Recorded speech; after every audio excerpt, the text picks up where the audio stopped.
guys, it's Lotus and welcome back to another video. Today we're going to continue on with our read-along of Guardian. Let's jump right into it. Chapter 25. Shenwei touches a hand to Zhao Yunlan's forehead. You have a bit of a fever. What are you doing standing there? Get into bed and cover yourself with the blanket. Only then does Zhao Yunlan realize that his head is a little heavy, and he lets Shenwei hurry him into the bedroom. Shenwei pours him some warm water and puts stomach meds and anti-inflammatories by his bedside. Softly, he says, "Take these and go back to sleep. Don't mind me. I'll make you something to eat." Zhao Yunlan thinks, if a tasty sheep entered a wolf's lair, would the wolf go back to sleep? That wolf would have to be in a very sorry state. But perhaps his fever is serious, or the medicine causes drowsiness. Barely a minute later, Zhao Yunlan is asleep. Shenwei spends a long time unpacking everything he bought and fills up the mostly empty refrigerator with food. He searches the kitchen and finds out that there are ample cooking utensils, all brand new, still in their packaging, with price tags still attached. Shenwei takes out a clay pot, washes it, and prepares the ingredients. He starts them boiling, then turns down the heat, adds the seasoning, and lets everything simmer slowly. Shenwei washes his hands, warms them on the heater, and softly walks into the room. Zhao Yunlan is fast asleep, and Shenwei gently puts his arms back under the duvet. He stands by the edge of the bed, quietly looking at Zhao Yunlan for a while. Then, he carefully reaches out and touches his hair. It's really soft, curling around Shenwei's fingers. Shenwei gently touches his face, but quickly pulls back. He lets out a deep breath, closes his eyes, and silently kisses his own fingers. For a moment, his expression is akin to worship. Shenwei doesn't know how he managed to leave Zhao Yunlan's apartment last night. He wandered through the streets aimlessly until he realized that his limbs were going numb. He's like a moth that had suddenly understood its fate, desperately trying to resist the temptation of the flame and caught in an agonizing struggle between reason and instinct. He feels like he'll soon die from the pain. And still, with all this suffering, he has only managed to resist for one night. He's sick, and nobody will take care of him, so I have to look after him, as a friend should. Shenwei tries to convince himself, but no one knows better than himself what's really going on. He laughs at himself mockingly and picks up Zhao Yunlan's coat from the floor, folds it and puts it on the chair. He notices a pottery tray on the floor, which contains some residue from incense ash. Shenwei wipes off the ashes and rubs them in his hands. As they fall, the ashes turn pale white, like the remaining essence has been absorbed. A messenger from the underworld? He lifts his glasses, looks up at the tightly closed curtains and frowns, considering. When Zhao Yunlan finally awakens from his deep slumber, the sun is already shining brightly through the curtains. He's soaked in sweat, and the heavy duvet sticks to him uncomfortably. His head feels dizzy, and his nose slowly picks up on an unfamiliar aroma of food. Excited, he sits up quickly. Shenwei is sitting on the small couch nearby, quietly reading an old ghost novel. His head is lowered in concentration, and his face looks as though it comes from a painting, unspeakably beautiful. Zhao Yunlan is lost for words, just stares at him dumbly. Shenwei looks up and smiles. "Ah, you're up. Are you feeling better?"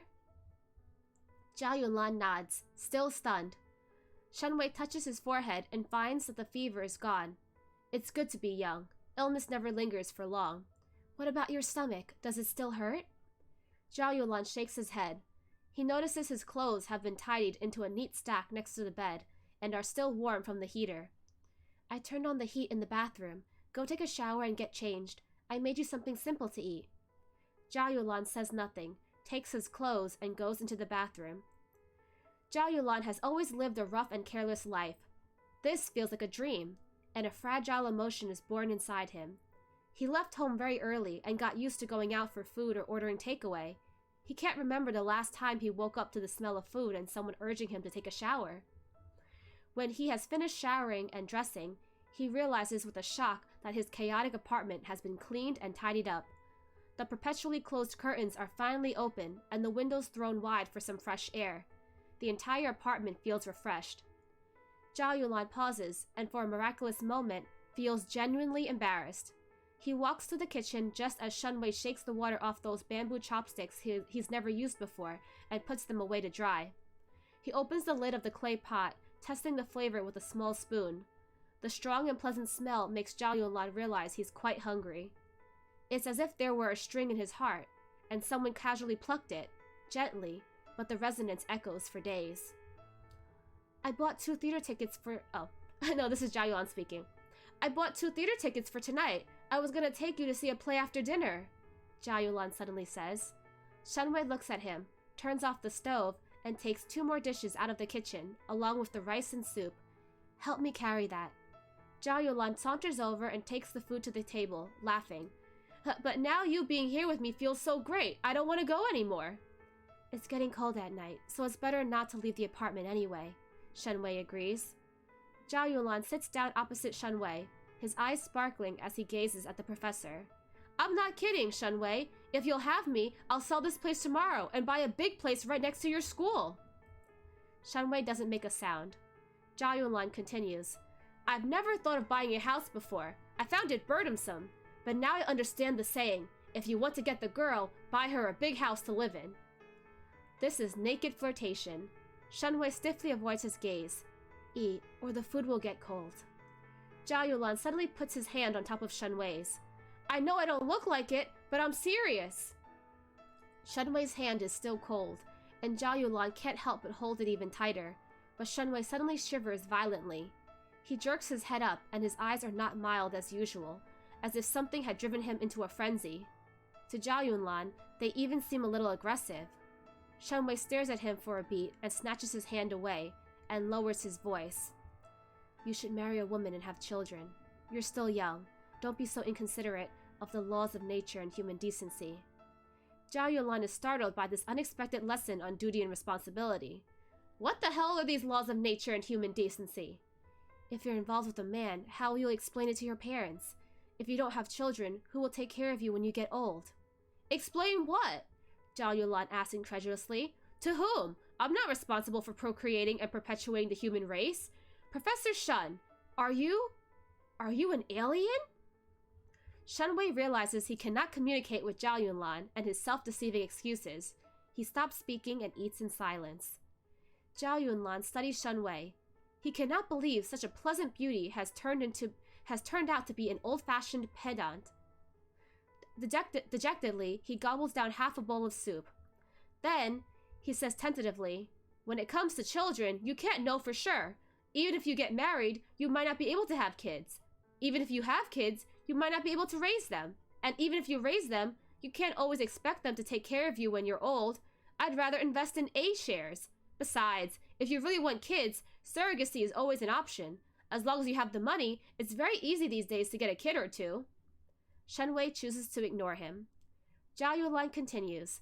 In life, if something makes you sad, it's good to think about it a bit, but more, to avoid repeating the same mistakes. But if something makes you happy, you ought to think less. Otherwise, you'll ruin your mood. If it was the end of the world today, and you'd never done what your heart truly desires, wouldn't that be a shame? After a moment, Shunwei says, things really go the way you want in this world. Right, Zhao Yunlan says. Other people already mistreat you, and you would mistreat yourself too on top of that? Then what's the fun in living? Don't be ridiculous. Zhao Yunlan notices Shunwei's tone softening and relaxes, stretching his legs. While the going is good, he asks, so, will you come watch a movie with me next weekend?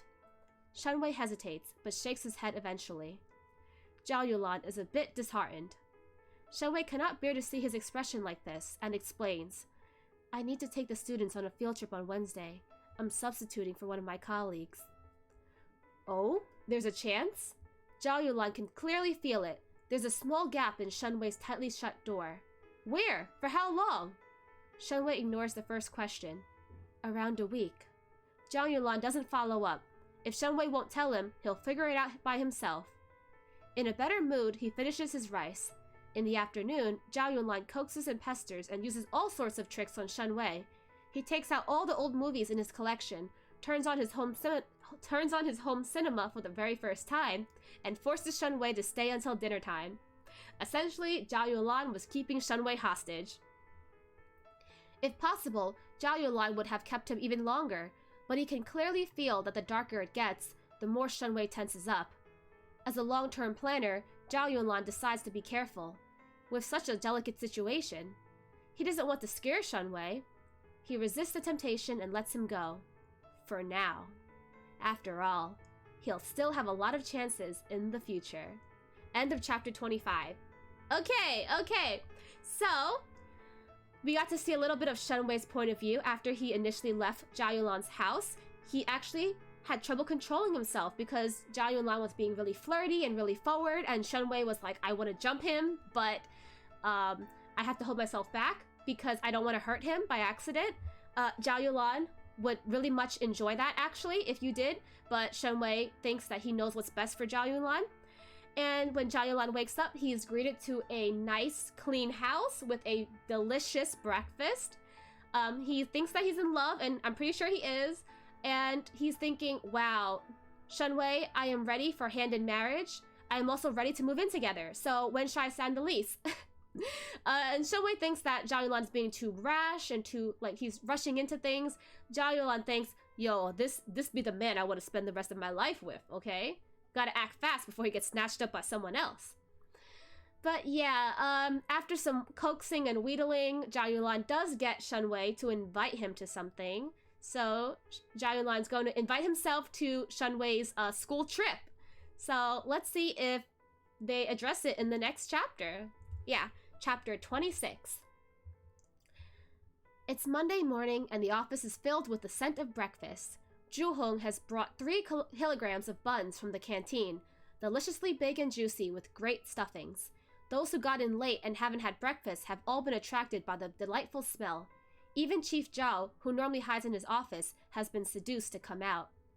Zhao Yunlan has long forgotten what Professor Shen told him about avoiding smoking, drinking, and eating greasy food.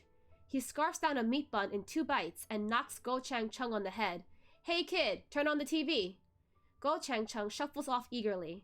Zhou Hong looks at him from behind and says smugly, Xiao Go is quite nice, hardworking and considerate, but he's just too timid. Even now, he still only dares to eat what I give him.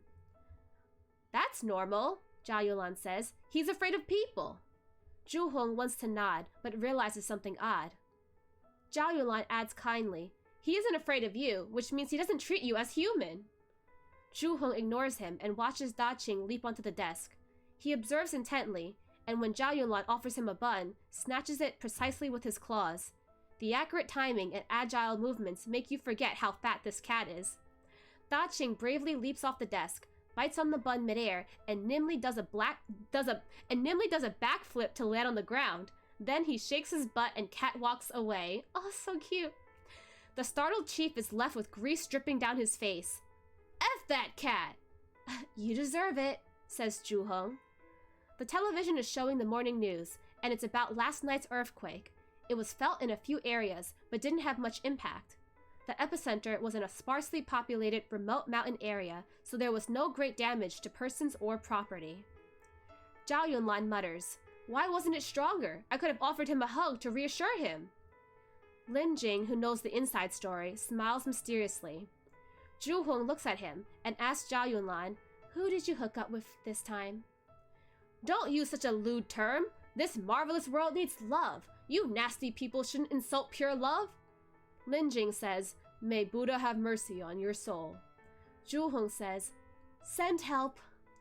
Zhao Yunlan tries to pull her hair with his greasy hands, and she screams and dodges. What is he, like a 5-year-old? Oh my god, Zhao Yunlan.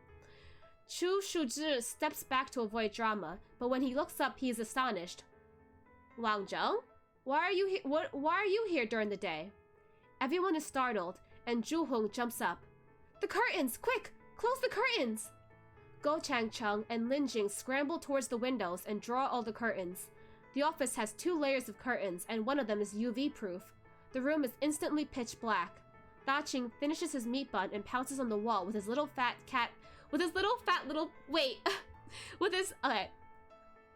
Qing finishes his meat bun and pounces on the wall with his fat little claws to turn on the light. By now, Wang Zheng's face is so pale it's almost translucent. She waits until the curtains are fully closed before she floats across the room, feebly curling up on a chair. She looks frail enough to just dissipate entirely. Lin Jing takes out some incense, lights it up, and holds it under her nose. Quick, inhale this. The incense has been burning for a while before Wang Zheng recovers. She sighs, and her body is looking a little less transparent. What the hell are you doing? Zhao Yunlan mercilessly smacks her on the head. He can actually touch ghosts, and Wang Zheng leans away from him on the chair. You want to die again? How about I take you out sunbathing? Go Changcheng trembles. He's never seen the chief get angry before. Wang Zheng shoots Zhao Yunlan a meaningful look and points to the TV. The news is showing a rescue team and reporters at a village that have been affected by the earthquake, checking the damage. The epicenter is in the northwest, where the roads are poorly built and the population is scarce. The camera shows a few small huts which may or may not be inhabited. Half the roofs have collapsed. A weathered stone plate reads, River Village. Wang Zheng stares at it with big eyes and softly says, That's my... Go Changcheng expects her to say home or something similar, but Wang Zheng pauses and turns to Zhao Yunlan. That's where I'm buried. Her words bring a chill to the office. Chief Zhao, I want to take leave. Wang Zheng says in that ethereal but bland voice of hers, I want to rest in peace. Zhao Yunlan frowns and takes out a cigarette. You... Wang Zheng leans backwards. Don't make me breathe secondhand smoke. You're a ghost, Wang Zheng. You won't get lung cancer. Wang Zheng says seriously, Ghosts can smell cigarettes too. If you continue like this, you'll soon turn into human-shaped mosquito-repelling incense. Zhao Yunlan suddenly stuffs the lighter back into his pocket. You joined the Guardian Order, so you won't be able to reincarnate. Even if you're interred, you wouldn't be at peace, so why do it? Besides, isn't burial uncommon where you're from? Wang Zheng stays silent and lowers her head. After a while, she repeats, I want to go home. Zhao Yunlan sighs. How do you plan on doing that? I haven't thought about it yet. And so you decided to think about it in broad daylight? Zhao Yunlan asks angrily. Wang Zheng doesn't reply. Zhao Yunlan is about to say something, but the phone rings. He goes outside to take the call, and when he returns, he wears an unconcealable smirk. He coughs and raises his watch, saying to Wang Zheng, How about this? You come in to hide, and I'll let you back out when night falls. I'll figure out something, and when the time comes, I'll go there with you. Without wasting time, Wang Zheng turns into a wisp of white mist and scurries into his watch. The others are all startled. Chu Shizhi asks, Chief Zhao, you're so lazy that you always send someone else unless you absolutely have to go. Why would you go to the northwest? F off, I take the lead all the time. Lin Jing points out, Amitabha, you never do anything unless it's for your personal interest. Zhao Yunlan looks like he wants to say something, but he seems rather in demand. His phone rings again. He frowns, glares at his rebellious subordinates, and goes outside again to take the call. His face turns into a bright smile. Hi! Oh, my dear brother-in-law! Say what? You're too kind. We don't have to be so formal, do we? Zhu Hong stares at him with a bun in her mouth and asks curiously, Brother-in-law? Since when? That's Minister Song, says Da Qing, who is back on the table, sniffing at the delicious meat. Minister Song? Who? Bright Avenue is being reconstructed into a commercial area, and we might have to move in 1 or 2 years. He has his eyes set on a small courtyard house in the city center, near the university, but he needs connections for this. Da Qing licks his paws, more gossipy than the average cat. But how did that Minister Song become his brother-in-law? He doesn't even have siblings. Da Qing snorts. Who knows? Maybe after a good dozen drinking parties, he now has a lot of brother-in-laws out of nowhere. Professor Shun finishes his morning lecture, and as the students are leaving, he tidies up his textbooks on the pulpit. The sun shines in and blinds him for a split second. He pauses, and as he looks down, he sees a golden line in the air, connecting to the pendant around his neck. Shenwei wants to snatch the line away, but his fingers pass right through it. The line moves as though it were alive. Then it splits into many lines, wrapping around his fingers, body, and neck. Shenwei shuts his eyes. When he opens them again, the lines are gone. He can't help but reach out and hold the glowing orb in his hand. He knows, now that he has met him, he won't be able to avoid him anymore. Zhao Yunlan's warm hand has upended his world. A day has passed, yet the warmth remains on the back of Shunwei's hand. So hot, like it's burning. Better avoid him for a while longer. You can try, Shunwei, but Zhao Yunlan's gonna have none of that. Zhao Yunlan leaves the office early in the morning, and there's no trace of him all day. He only calls the office late at night when it's almost closing time. Lin Jing and Zhu Hong are long gone. Da Qing is lying beside a ventilation outlet of a computer, deep asleep, and Chu Shuzhi is still wearing the same coffin face, playing Minesweeper without regard for anyone else. Go Chang Chung takes the call. Hello? Xiao Go? Zhao Yunlan asks. Are you busy? If not, help me with something. Okay, tell me. The revealing mirror. I mean, my wristwatch. It's too uncomfortable inside. Wang Zheng can't stay in there for long. I'm going to take her away in a couple of days, so we need to find something else as a carrier. Go online to buy a human doll. A big one. Best if it can stand and move. It's urgent, so ask for one-day delivery. Go Chang Chung nods and searches online. Chief Zhao, I found one. It's human-sized, the joints are movable, and it can stand. Zhao Yunlan seems to have something urgent going on and interrupts him. Right, that sounds good. Buy that one. Tell them to deliver it quickly. Go Chang Chung is about to click purchase when he notices the name of the shop and is shocked as if by lightning. It's a sex shop. Of course our poor innocent Go Chang Chung would accidentally find a doll at a sex shop. The pure little introverted boy blushes instantly and stammers into the phone. Chief Zhao, this is a bit... What? It's okay if it's expensive. Ask for a receipt and you'll get full reimbursement. I'm hanging up. I've got work here. Buy it ASAP. Zhao Yunlan hangs up without another word. Go Chang Chung stares mutely at the computer screen. His balls start hurting. Why? Why? Go Chang Chung, why? Okay, that is the end of chapter 26. So, Go Chang Chung, my boy, I'm so sorry. My poor innocent intern. Okay, so Zhao Yunlan has figured out that Shunwei is taking his kids on a trip to the northwest, and so he decides, I'm gonna tag along and check it out. And they see on the news that there's this burial site that has been upended because of an avalanche or something, and one of his employees, Wang Zheng, the ghost, says that that's where she's buried and she wants to visit her burial place. So Zhao Yunlan's like, fine, since I'm going, I'll take you along. And so Zhao Yunlan asks Go Chang Chung to order a vessel, like a physical vessel that Wang Zheng can possess so that he can take her there. But our poor baby Go, he bought a human life-size sex doll. Our poor innocent boy. Oh my gosh, wow, okay. Yeah, good luck, Chief Zhao, explaining the purchase when you try to get reimbursement from the organization. But yeah, that's all for today, guys. Hopefully we get to see the trip in the next chapter or two, and we get to see more Wei Lan interactions. Okay, but other than that, I hope you guys enjoyed today's read-along, and I will see you guys next time. Bye-bye!